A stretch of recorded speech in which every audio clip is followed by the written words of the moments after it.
هذا النور شفاء صدور. روز پیغمبر صلی الله علیه و سلم به سوی سلمان فارس گفت: ای سلمان، بیا غریبان را زیارت برویم. و سلمان رضی الله تعالی عنه گفت: یا رسول الله صلی الله علیه و سلم، کیها هستند آن غریب ها؟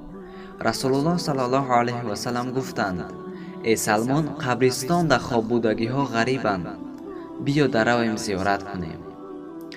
هر دو زیارت قبرستان رفتند. وقتی که در سر قبرستان رسیدند، رسول خدا صلی الله علیه و سلم گریان شدند و در بالای یک قبر ایستادند. سلمان گفت: گریه برای چیست یا رسول الله صلی الله علیه و سلم؟ پیغمبر صلی الله علیه و سلم گفتند: ای سلمان، حضرت جبرائیل علیه السلام پیش من آمد و گفت: در درون این قبر یک مرد به نهایت سخی و سخاوتمند خوابیده است، اما او را در آتش می‌بینم. رو اهل مدینه را جمع کن تا همشان سر قبر خویشاوندانشان بیایند. سلمان رضی الله تعالی عنه اهل مدینه را جمع کرد و همه سر قبر اقربای خود آمدند، اما سر قبر این مرد سخی و سخاوتمند کسی نآمد. باز رسول الله صلی الله علیه و سلم گریان شدند.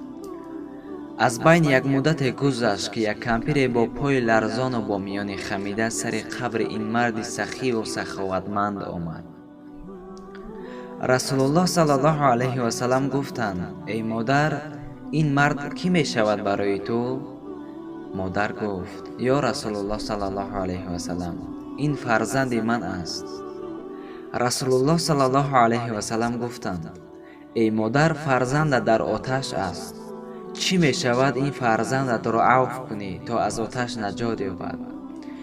مادر گفت: یا رسول الله صلی الله علیه و سلم، عفوش نمی کنم، نمی بخشمش. خدا پناه دهد از این که مادر برای ما این سخن را گوید. یا رسول الله صلی الله علیه و سلم، این فرزند را من نخوردم و خوراندمش، نپوشیدم پوشاندمش، ننوشیدم نوشاندمش. من این را تربیت کردم، این را به وایه رساندم، اما او چی؟ به من ظلم کرد، دل مرا شکست، دلم را آزار داد، نمی بخشمش.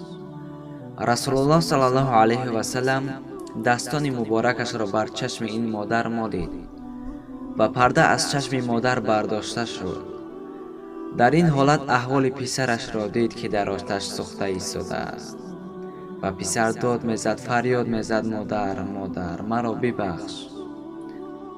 این حالت را دید مادر دیگر طاقت کردن نتوانست، چون که دل مادر سنگ نیست. آخر گفت: فرزندم، تو را بخشیدم، تو را بخشیدم.